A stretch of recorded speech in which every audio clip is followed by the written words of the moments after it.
اگر ہم کلام خدا میں اس کو دیکھیں تو معلوم پڑتا ہے کہ یسوع مسیح جب باغ گتسمنی میں دعا کے لیے جھکے تو 3 مرتبہ مختلف اوقات میں وہ دعا جو ہے وہ کر رہے تھے، اور اس وقت میں یسوع مسیح اپنے آپ کو جس حالت میں محسوس کر رہے تھے، انہوں نے خدا کی قربت میں آنے کو بہت زیادہ مناسب سمجھا. اور یہ ہمارے لیے بڑے سیکھنے کی بات ہے کہ یسوع مسیح ابھی جس نجات کے کام کے لیے، اپنی جان کو قربان کرنے کے لیے، گناہوں کی معافی کے لیے، ابلیس کے سر کو کچلنے کے لیے جانے والے تھے، تو اس کے لیے ضروری تھا کہ خداوند یسوع مسیح نے خدا باپ کے سامنے اپنے آپ کو پیش کیا، دعا کی، اور ہمیں بھی اس بات کے لیے تعلیم دی کہ جب کبھی ایسا ہماری زندگی میں موقع آئے، جب ہم خود کو دیکھیں کہ ہم بڑی آزمائش میں، بڑی کسی مشکل میں اور کسی روحانی جنگ میں ہم پڑے ہوئے ہیں، روحانی حالت جنگ میں ہیں، تو ہم اپنے آپ کو خدا کی قربت میں لے کے آئیں. تو مسیح خداوند کی یہ دعا بہت سارے موقعوں میں ہمیں غلبہ دینے کی اہمیت کے بارے میں سکھاتی ہے. بالکل یہ دعا میں سکھاتی کہ جب ہم پر آزمائش آئے، مشکل وقت آئے، تو ہمیں جو ہے وہ خداوند کے حضور میں جانا لازم ہے، Yes, خدا کے سامنے دعا کرنا لازم ہے، اور پھر خدا ان آزمائشوں میں سے، ان مشکلاتوں میں سے ہمیں نکالنے کی قدرت رکھتا ہے. ہاللیلویہ. تو بس اب یسوع مسیح نے کہا کہ جسم تو کمزور ہے پر روح جو ہے وہ مستعد ہے. اس کے بارے میں آپ کیا کہتے ہیں؟ باغ گتسمنی کا یہ جو مقام ہے، جیسے میں پہلے بھی ذکر کر چکا ہوں، یہ بڑا عام مقام ہے، اور یہاں پر خداوند یسوع مسیح جب اپنے آپ کو پیش کر رہے تو ایک وقت میں وہ ایک کامل شخص اور کامل خدا کے طور پر اپنے آپ کو پیش کرتے ہوئے، جو اس بات کا ثبوت ہے جب اس آیت کو ہم متی کی انجیل باب نمبر 26 کی آیت نمبر 41 میں پڑھتے ہیں تو پتہ چلتا ہے وہاں پہ یسوع کہتے ہیں کہ روح تو مستعد ہے پر جسم جو ہے وہ کمزور ہے. مستعد ہونا آمادہ ہونا ہے، رضامند ہونا ہے، متفق ہونا ہے، اور جسم کے طور پر کمزور ہونا کیا ہے؟ یسوع مسیح کو ایک باقاعدہ انسان کے طور پر بھی پیش کرتا ہے. تو روح تو اس بات کے لیے قائل تھی، آمادہ تھی،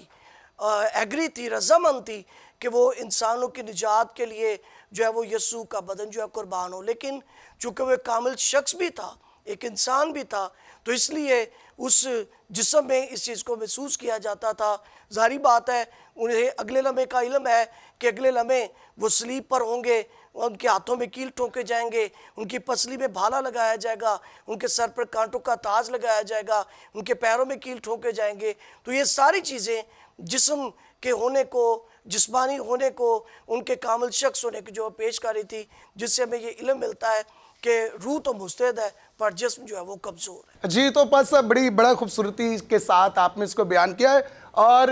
روح جو ہے وہ تو مستعد ہے پر جسم کمزور ہے. تو یسوع مسیح نے یہ نہ صرف آج کی بات یا تب کی بلکہ یہ فیوچر کی بات بھی یسوع نے کی، آنے والی پیڑھیوں کی بات کی کہ جو ہے جب ہم روح کے تابع ہو جائیں گے، روح کے ساتھ جڑے رہیں گے، روح ہمارے اندر ہوگا تو تمام وعدہ کی ہوئی چیزیں ہم حاصل کریں گے. جسم جو ہے وہ ہیلے باز ہے، جسم کی خواہشیں جو ہے وہ روح کے مخالف ہیں، اور جسم جو ہے وہ کبھی بھی اس کام کو نہیں کرے گا جس سے خدا راضی ہو. تو خدا ہمیشہ جو ہے وہ اس بات کے لیے ہمیں قائل کرتا ہے کہ میرے روح سے بھرے رہو، میرے روح سے جڑے رہو، تاکہ اسی روح کے وسیلہ سے میں تمہیں تقویت بھی دوں گا، زور بھی دوں گا، اور ان تمام چیزوں پر غالب آنے کی قدرت بھی دوں گا. ہاللیلویہ. بس اب گتسمنی کے واقعہ سے ہمیں خدا کی مرضی کے آگے جھکنے کا کیا سبق ملتا ہے؟ جی آپ نے بہت اچھا سوال کیا ہے کہ گتسمنی کے واقعہ میں خدا کی مرضی کے سامنے یسوع مسیح کے جھکنے سے ہمیں کیا سبق جو ہے وہ ملتا ہے. جیسے کہ ہم جانتے ہیں کہ مسیح خداوند کتاب مقدس کی ان تمام پیشگوئیوں کے مطابق اپنے آسمانی باپ کی مرضی کو پورا کرنے جا رہے تھے. آسمانی خدا نے یسوع مسیح کو اس بات کا بہت بڑا کام بخشا کہ انسان کی نجات کے لیے وہ اپنے آپ کو پیش کر دیں. جیسے کہ یسائی کی کتاب میں ہم پڑھتے ہیں کہ وہاں پہ لکھا ہے کہ جب خدا نے ساری سرزمین پر نگاہ کی تو کوئی ایک ایسا بشر نہ ملا جو نجات کے کام کو سنبھالے. پھر لکھے کہ اسی کے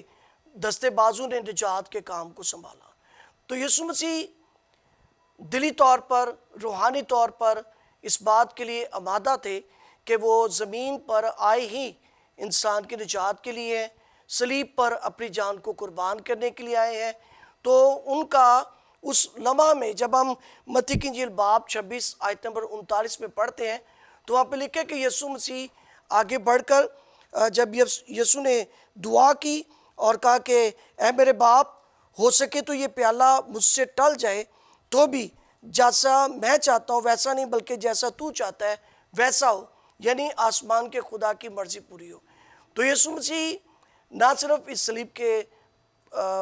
گتسمنی باغ کے موقع پر، صلیبی قربانی کے موقع پر، اس سے پہلے بھی بیش بہا مرتبہ جب یسوع کے سامنے کوئی بھی ایسی بات یا سوال آتا تو یسوع اپنے آسمانی باپ کی مرضی کو بڑی ترجیح دیتے تھے۔ ایک مرتبہ یسوع مسیح ساری رات انہوں نے دعا میں گزاری اور اگلا سارا دن شفا اور معجزات اور خدا کی بادشاہی کی خدمت میں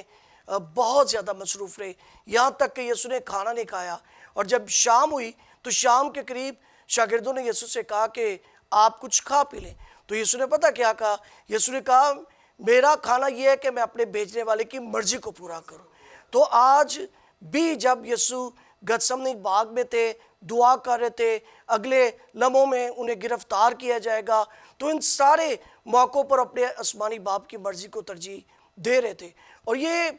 تمام دنیا کے لیے، آج کے زمانہ کے لوگوں کے لیے، آج کے ایماندار لوگوں کے لیے بھی یہ بہت بڑا مقام ہے اس بات کو جاننے کا کہ ہمیں بھی چاہے جیسی بھی حالت میں ہوں اپنے خدا کی مرضی کو جاننے اور اس کے تابع رہنے کی ہمیں تعلیم اور سبق اس موقع سے ملتا ہے۔ جی بالکل، پاس صاحب، یسوع مسیح نے بڑی شدت کے ساتھ دعا کی اور ان کا پسینہ جو ہے وہ خون کے قطروں کی مانند بہنا شروع ہو گیا، اس سے کیا ظاہر ہوتا ہے؟ ہاں جی، یہ بہت اہم نکتہ ہے، یہ بہت اہم سوال ہے، اور اس سے ہم جان سکتے ہیں کہ یسوع مسیح، جس طرح ہم تھوڑی دیر پہلے ایک سوال پر ہم بات چیت کر چکے ہیں کہ روح مستعد تھی، جسم کمزور تھا، اور یسوع مسیح کا جو جسم ہے وہ بنی نوع انسان کی نجات کے لیے قربان ہونے والا تھا۔ یسوع کا جو پسینہ ہے وہ خون کی بوندیں اور قطرے بن کر جو ہے وہ بہنا یا ٹپکنا شروع ہوا۔ یہ بڑی ایک خاص بات ہے کہ یسوع تو تیار تھے انسان کی نجات کے لیے، یسوع تو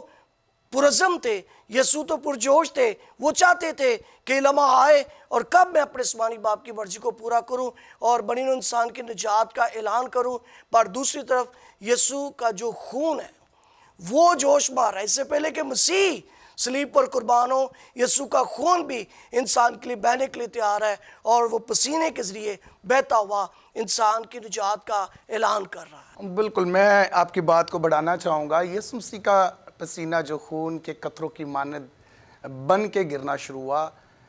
اس بات کو یوں لیتے ہیں کہ یسوع مسیح نے اس سے پہلے گناہ معاف کیے، لیکن اس لمحے میں یسوع مسیح نے ان گناہوں کے بوجھ کو محسوس کیا، اس آنے والی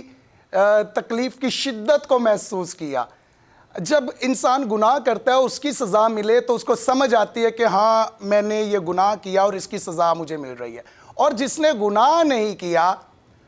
اگر بے گناہ شخص کو کسی اور کے گناہوں کی سزا ملے تو وہ اس کے لیے زیادہ تکلیف دہ ہوتا ہے۔ تو یسوع مسیح نے گتسمنی کے باغ میں اس تکلیف کو، اس درد کو، گناہوں کے بوجھ کو محسوس کیا اور شدت کے ساتھ دعا کی، اور یسوع مسیح کا پسینہ جو ہے وہ خون کے قطرے بن کر زمین پر گرنا شروع ہو گیا۔ اس شدت میں یسوع مسیح نے اپنے باپ سے بھی التجا کی کہ اے باپ، اگر ہو سکے، اگر یہ ممکن ہے تو یہ پیالہ مجھ سے ٹل جائے۔ تو اس کا مطلب ہے کہ یسوع مسیح نے ان گناہوں کے بوجھ کو محسوس کیا۔ جب آپ گناہ کرتے ہیں تو وہ بوجھ آپ کی زندگی پر آ جاتا ہے۔ جب آپ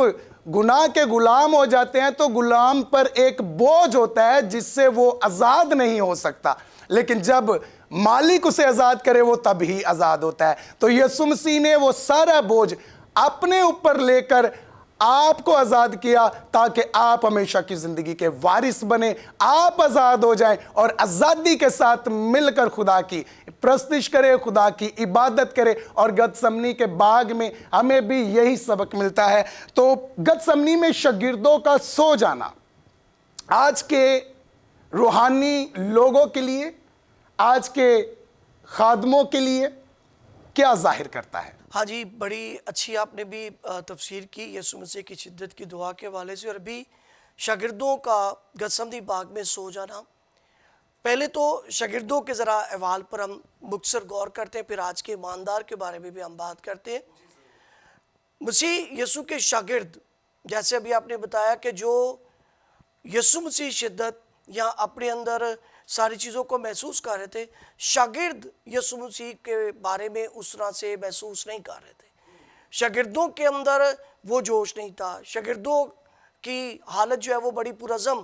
اور ایمان اور نجات کے کام کے لیے نظر نہیں آ رہی تھی. ان کے لیے ایک عام سا ماحول تھا، گو کہ اس سے پہلے وہ یسوع کے ساتھ وہ آخری کھانا بھی کھا کر آئے ہیں، یسوع نے انہیں وہ ساری باتیں بھی بتائی ہیں، لیکن تو بھی ان کے اندر ایک لاپرواہی کا کبھی لگتا ہے عنصر نظر آتا ہے، یا کبھی کبھی انہیں اس بات کے کسی مطلب کا علم نہیں ہے. بہت ساری جگہوں پر پہلے بھی یسوع کے جو شاگرد ہیں وہ اپنی ایسی حالتوں کو پیش کرتے رہے. ابھی بھی یسوع مسیح نے جب انہیں دعا کرنے کے لیے کہا تھا اور جب وہ آ کے دیکھتے ہیں تو وہ سو رہے تھے. یہ ان کی ایک طرح سے لاپرواہی یا غفلت یا کسی کمزوری کو جو ہے وہ پیش کرتا ہے. اسی طرح جیسے آپ نے سوال کیا، آج کے جو ایماندار ہیں، خداوند یسوع نے اپنی جو زمینی خدمت ہے، جو 3.5 سال کا عرصہ بشارتی زندگی گزاری ہے اور نجات کے کام کو اور بادشاہ کی منادی کو پورا کیا ہے، اس میں یسوع نے سب سے زیادہ جو خدمت جو اہم کی ہے وہ ہے دعا. پریئر منسٹری کو یسوع مسیح نے بہت زیادہ جو ہے وہ عام کیا ہے. شاگردوں کو کئی مرتبہ اس سے پہلے بھی یسوع مسیح دعا میں بیٹھنے ٹھہرنے کی تعلیم دے چکے تھے، لیکن ابھی تک یہ اس میں کامیاب نہیں ہوئے تھے. اور آج کے ایماندار بھی اسی طرح وہ دعائیہ طور پر کمزور ہیں اور وہ خداوند کے حضور جاگنے، خداوند کے حضور ٹھہرنے میں کمزوری پیش کرتے ہیں، اور اسی وجہ سے وہ خداوند کے کام کو، خدمت کے کام کو، انجیل کی وسعت کو بہتر طور پر انجام نہیں دے سکتے. اور موجودہ زمانے کے ایمانداروں کی بھی یہ غفلت اور کسی روحانی کمزوری کو جو ہے وہ پیش کرتی ہے. جی بالکل پاس صاحب، بڑا خوب آپ نے کہا، اور میں آپ کی بات کو بڑھانا چاہوں گا. کلام مقدس میں جب ہم پڑھتے ہیں تو وہاں پر لکھا ہے کہ یسوع نے اپنے شاگردوں کو گتسمنی باغ میں کہا کہ جاگو اور دعا کرو تاکہ آزمائش میں نہ پڑو. تو جب ہم دعا کرتے ہیں، جب ہم جاگتے ہیں، تو جو آزمائش آنے والی ہوتی ہے خدا اس سے ہمیں محفوظ کر لیتا ہے، خدا اس سے ہمیں بچا لیتا ہے. تو آج بھی ایمانداروں کے لیے،